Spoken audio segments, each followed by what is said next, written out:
It is my privilege to be here this evening with Jack Ma, one of the great entrepreneurs of our time, of course, the founder of Alibaba. And we have so many things to talk about over the next half an hour. And of course, we also want to try to get to your questions as well. We're going to talk about Alibaba, of course, but also China, the Trump world that we all live in, globalization, trade, and so many other issues.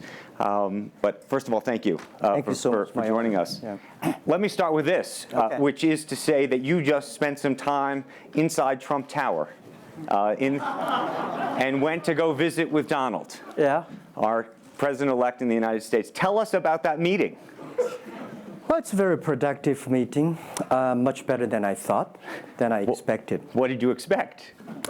Well, I heard a lot, and I watched, like everybody, I watched all the news and heard a lot about him. So when I go inside, I saw, anything that, but he's very sort of open-minded, listen what I talk.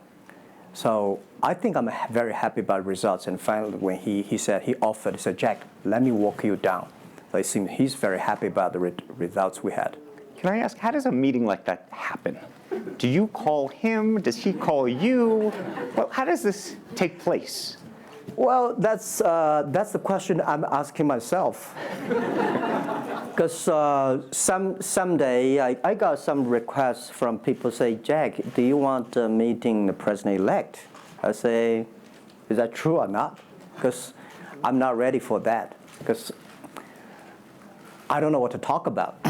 And then a few days later, I got another request. I got several requests, and then I saw one email with a friend, and it's very sort of specific. I thought about it. I think, yes, maybe I should go and have a talk.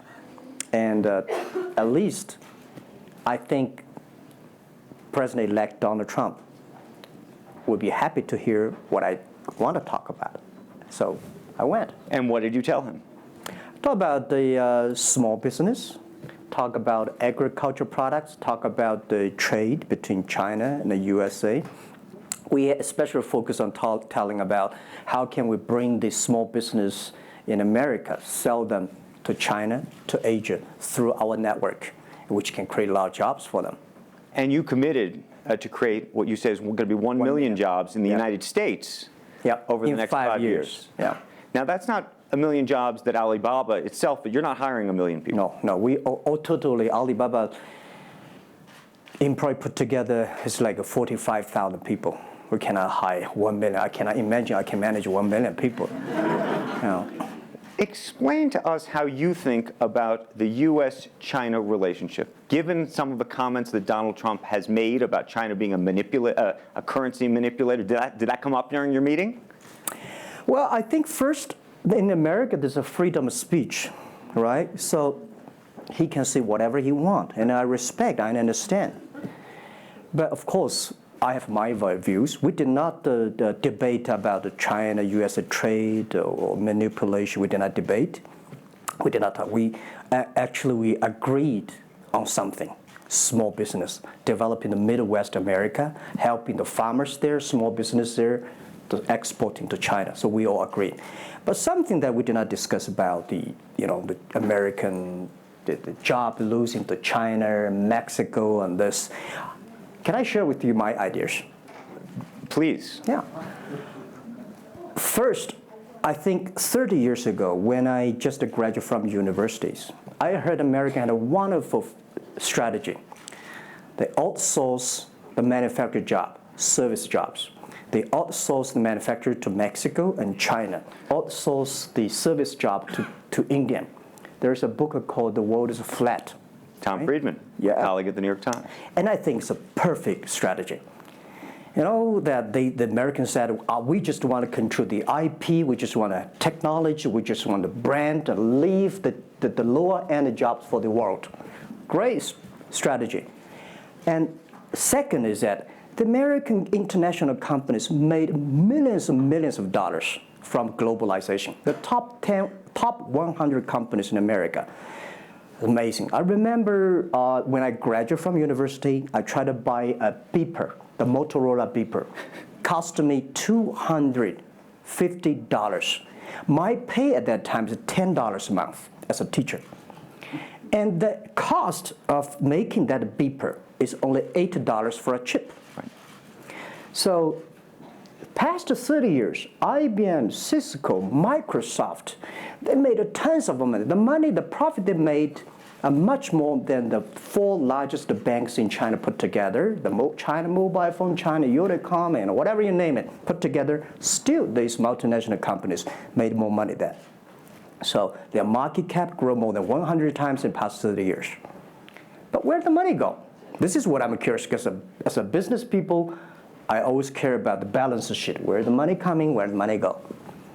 Past 30 years, the American had 13 wars, spending $14.2 trillion. The money going there. What if they spend a part of that money on building up the infrastructure, helping the white collars and blue collars? No matter how strategy good it is, you're supposed to spend money on your own people, right? Not everybody can pass Harvard. Like me, they're not good at education, right? We should spend money on those people who are not good at schooling. And the other money, which I'm curious about, is that when I was young, I heard America is about Ford and Boeing, those big manufacturing companies. Last 10, 20 years, I heard about is Silicon Valley and Wall Street. The money go to the Wall Street. And what happened? Year 2008. The financial crisis wiped out $19.2 trillion USA alone. They wiped out all the white collars and destroyed 34 million jobs globally. So what if the money is not Wall Street? What if the money spent on the Middle East, Middlewest of the United States, developing the industry there? That could be changed a lot. So it's not the other countries steal jobs from you guys. It is your strategy. Okay, but you do not distribute the money and things in a proper way. This is what I. And now we're having a backlash. And that backlash is a rebuke of globalization. And so much of the conversation, frankly, that we have here, and that backlash is happening in the United States. But I will say President Xi was here yesterday. You had lunch with him. And he was quoting Abraham Lincoln. What did you make of that? Well, I would say that globalization is a great stuff. It's the USA, it's developed countries to teach us how to do globalization. I remember 2002 or 1 before China joined the WTO, everybody in China was worried. Me, I was worried. Because what if all the international products come to China, destroy our industry, and we have to lose a job? So convinced China, after 20 years, then you guys are say, this is a terrible thing. I believe globalization is good, but globalization needs to be improved. This is Donald Trump, President-elect, want to solve it, the problems. That globalization, I think, should be inclusive globalization. In the past 30 years, the globalization was controlled by 60,000 big companies. 100 years ago, globalization was controlled by several kings and emperors. What if next 30 years we can support 6 million business doing business across the board? What if in next 30 years we can help support 20 million small business can do business across the board? So this is something which I believe globalization should be inclusive. And do you think that the words of President Xi will happen in reality, which is to say that China has largely acted on its own behalf for many, many years, and now is effectively saying that the U.S. needs to continue acting on everybody else's behalf? Yeah, I think, the world needs some, such a, Mr. Xi yesterday said, it's a wonderful time, it's a bad time, or the worst time. The world needs a new leadership, but the new leadership is about working together. This is what I understand. We do not necessarily need one specific leader to teach us what to do, what not to do. But the world have to partner together. This is what I think. And I think as a Chinese, as a business people, I feel proud for what President Xi said yesterday. As a business person, I want the world to share the prosperity together, to join the force together. As a Chinese, I'm happy about what he committed. Yesterday he said, he speaks like us, takes the responsibility of the second largest economy. As the China's second largest economy, he has to take some responsibility. This is the first time I heard a Chinese leader make number commitment. He said, next 10 years, we are going to import $8 trillion US. This make me feel excited because China is transforming from exporting to importing. If there's a concrete number, if we can fulfill it, this is going to be huge change to the China and to the world. But don't you think that it's easier today for China to be interested in globalization because of the benefits that can accrue to China because you're continuing to develop than it is for countries that are, quote unquote, developed? Well, first, the WTO rule is not designed by China. It's not made by China. I would say there's something that I want to change. The WTO is designed, a lot of rules designed for big companies in the past 30 years, and only big companies can do it. And China definitely benefit a lot from opening. I think China should learn one thing, that we grow in the past 30 years. It's because we open to the world. If we continue to open to the world, not fully. Okay. An American business that wants to effectively go into business in China has a very difficult time, has to partner effectively with a company that's there already. This is why I said China has problems too. The world has problems. And China definitely has a lot of problems. China should open, should be more confidence. This is what I feel yesterday. I feel the confidence of Mr. Xi that he is ready to open more to the world. This is what I suggest, that we should solve the problem by business community, right, by negotiation. WTO, China joined WTO for like 20 years or 70 years. I don't know the number, but the past 2 years, that I think we as a business, we as a country, we as the world, we have to review something. Right. But not because unbalanced things, we stop it. You've been calling for something called EWTP. Yeah. What is that? This is what I would talk about, is that the WTO was great, but they mainly designed for developed countries, big companies. There's no opportunity for small business. We want to build up a EW, Electronic World Trade Platform, to support young people, small business, thanks through mobile phones, internet, they can sell and buy across the board. And the other thing is that WTO is a very interesting organization. When you put the Doha round, when you put 200 government officers in a one room, ask them to agree on something, it's impossible. I can never imagine that they can agree on something together. Business should be designed by business people. So we believe EWTP should be something that the business people sit down together, agree on something, negotiate on something, and get endorsement from the government.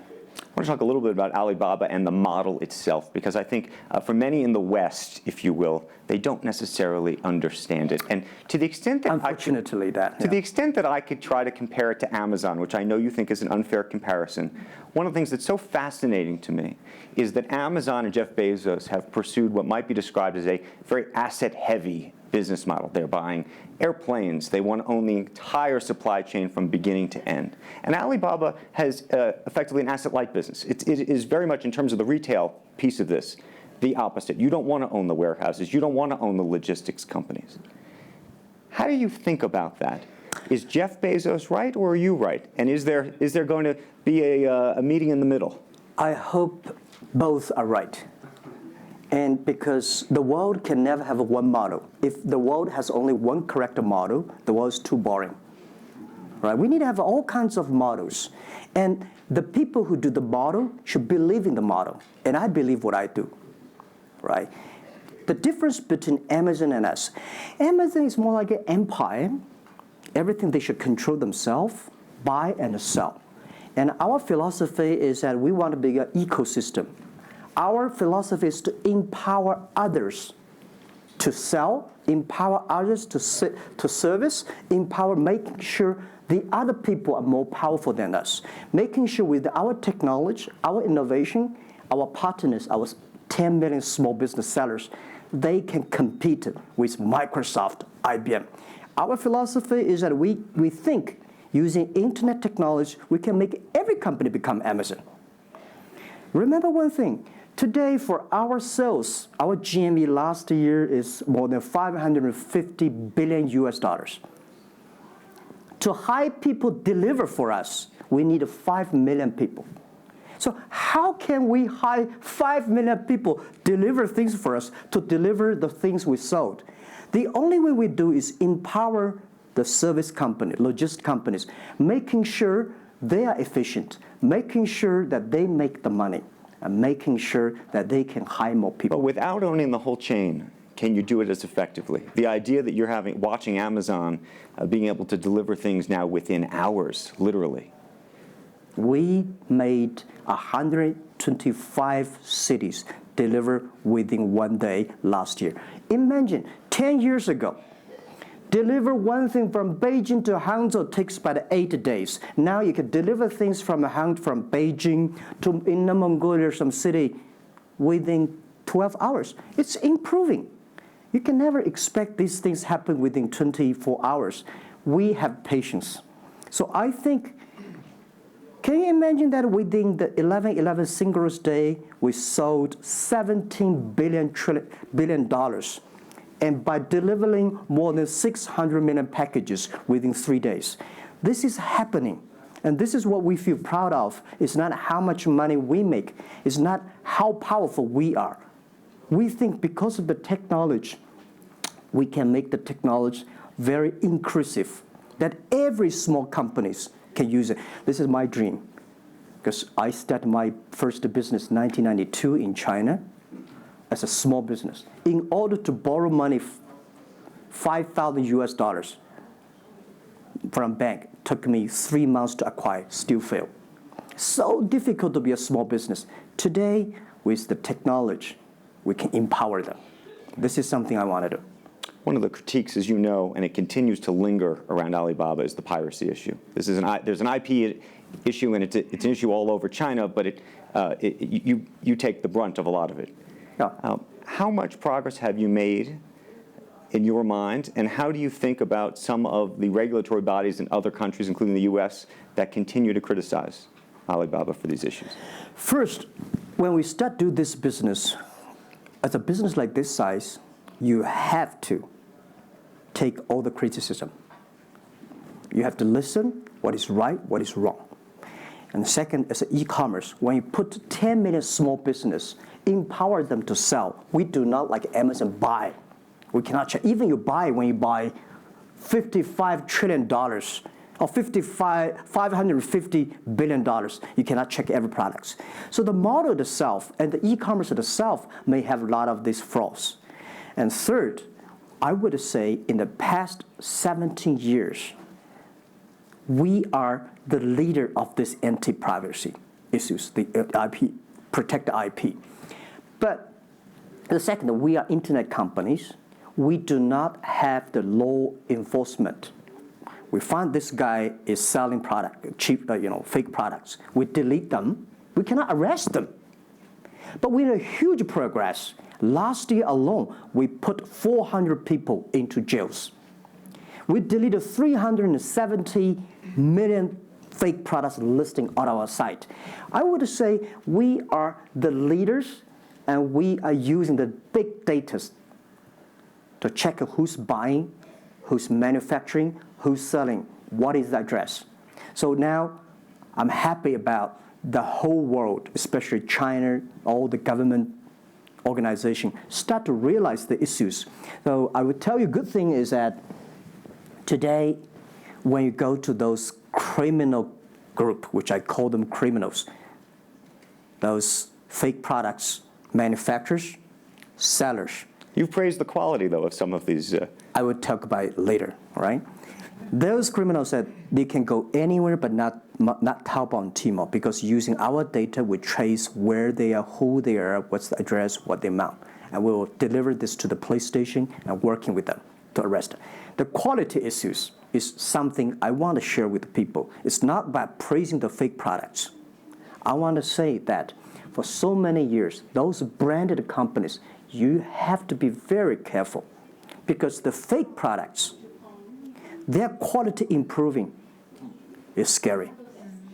That is the difference between us. Because when you find guys, the people said this is fake, and you have to find people. You have to find a third-party institution to check it is fake or not. We find sometimes the quality is better. And I tell you, another thing is even scary. There's one branded company. He said, we are selling fake products. We check everything. There's nothing wrong. So we say, what is wrong? So we buy the products from his flag shop and deliver to them. They say, it's a fake. You know what I'm saying? Yep. We buy things from the flag shop of this brand and deliver back. It's the fake products, they say. So it's a bit confusing. Right. This is fighting against the fake products. It's a war against the human greediness. It's not easy. You cannot finish it, but you have to continue to fight. And I want to say we put 2,000 people, 1 billion RMB every year fighting against that. It can never finish the war within 2 years. But I'm happy. Whether people criticize me, criticize us, the most important is that we are happy about the progress we made. Right. But if people praise me, so when people say, Jack, you're wonderful, I know I'm not wonderful, right? Oh, Alibaba's great. We are not great. We are just a 17-year-old company. But when people say, you're doing nothing, no, we're doing a lot of things. But you don't have to argue. You don't have to debate. You do what you believe. One of the things you mentioned was using big data on the piracy side, but the other thing that you're using a lot of that big data to do is provide credit and effectively banking the unbanked. And what's so fascinating to me, and I hope you'll share it, is we've talked about the Sesame credit. Yep.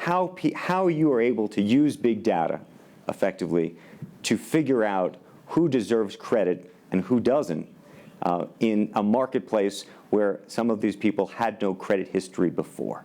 Okay. Well, before we do that, we had a system called Teach Computers to learn how to anti-fake products, teach the computers to learn how to, because we have Alipay, a lot of people try to use all the ways to cheating. So we teach the computer how to do that, the cheating things. So we've been doing that for 10 years. Until now, there's called artificial intelligence, because we've been doing that. We are a data company. 8 years ago, we said to ourselves, Alibaba should not be an e-commerce company. We should be a data company because we have the data from consumers, we have data from the manufacturer, we have data from the logistic company and transactions. But we think how we can make a data really beneficiary to the society.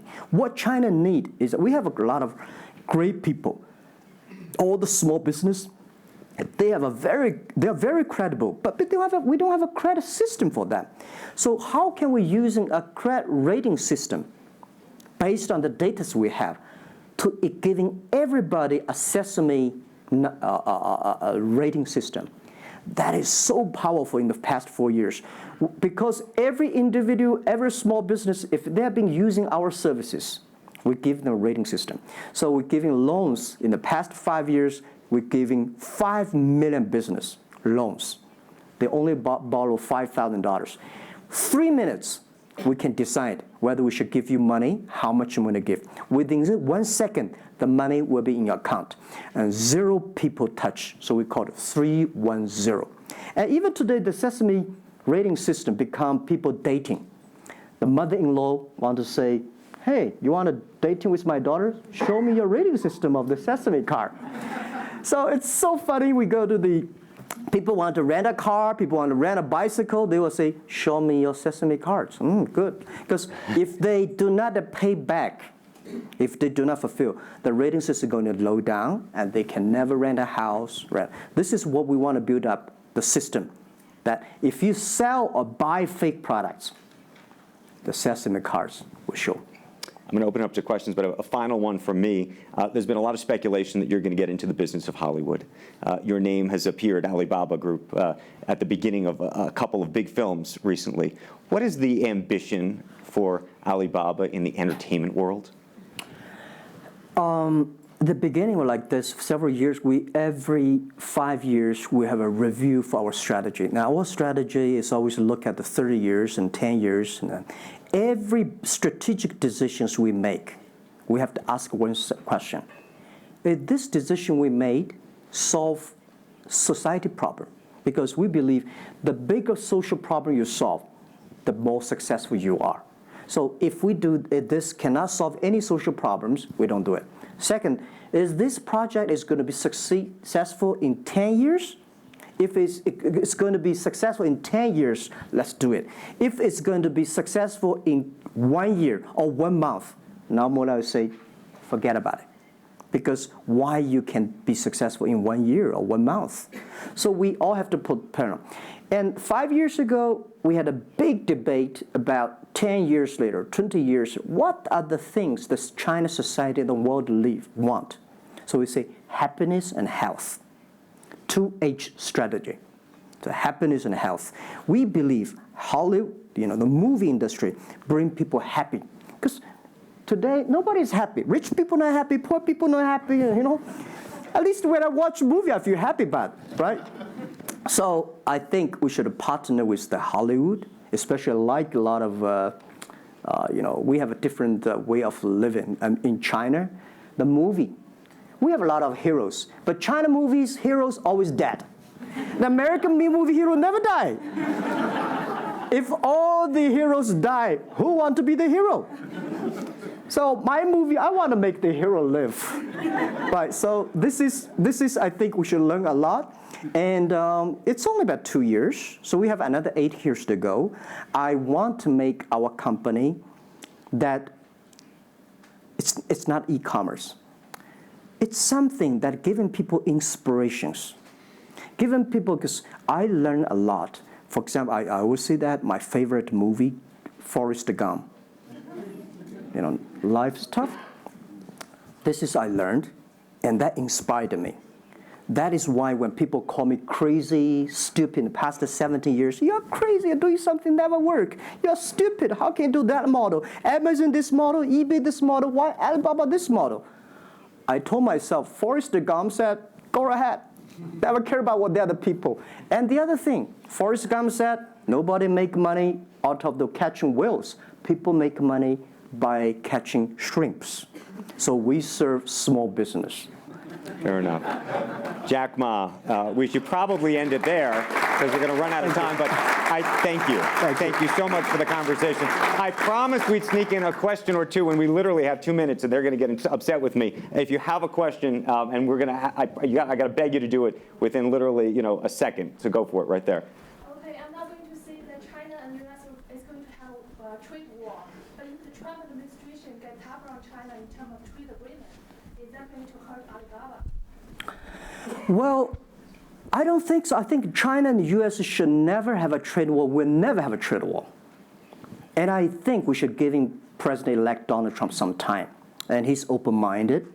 He's listening. And I think the war, it's so easy to launch a war. But it's so difficult, almost impossible sometimes to terminate a war. Iraq war, Afghanistan war, is that finished? No. Trade war. I believe one thing. When trade stops, the war starts. Trade is something that people start to communicate. Trade is something people exchange culture and value. And I will be happy if China and USA agree on something and Alibaba business model destroyed. I would destroy Alibaba model by stopping the war between. Because how can you imagine the first largest economy of the world, second largest economy of the world, have a trade war? It's going to be a disaster for two countries and for the world.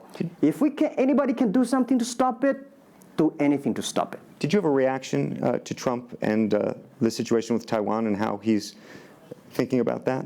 Well, Taiwan, I think this is not something about government.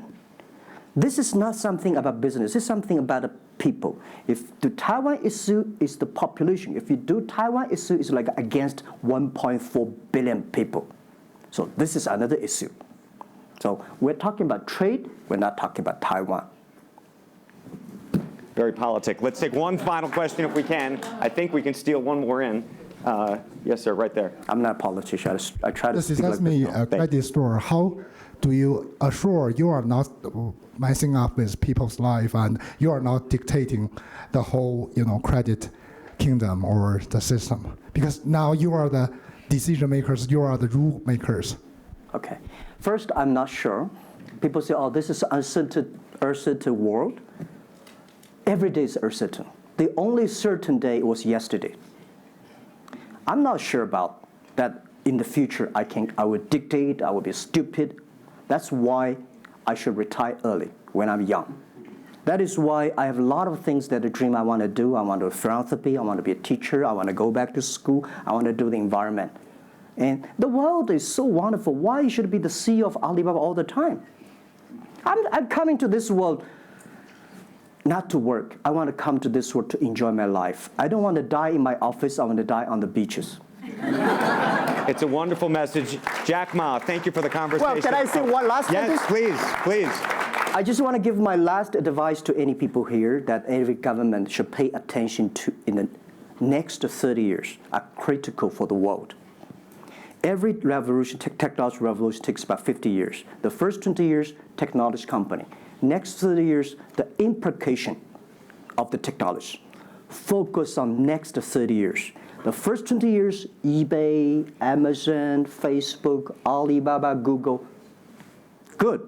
The most important is that make the technology inclusive, make the world change. This is 30 years. Next, pay attention to those people who are 30 years old, because those are internet generation. They will change the world. They are the builder of the world. Third, that let's pay attention to the company who have fewer than 30 employees. So 30 years and 30 years old and 30 employees. That can make the world much better. Jack Ma, thank you very, very much. Thank you. Thank you. Thank you. Really appreciate it. Thank you. Thank you.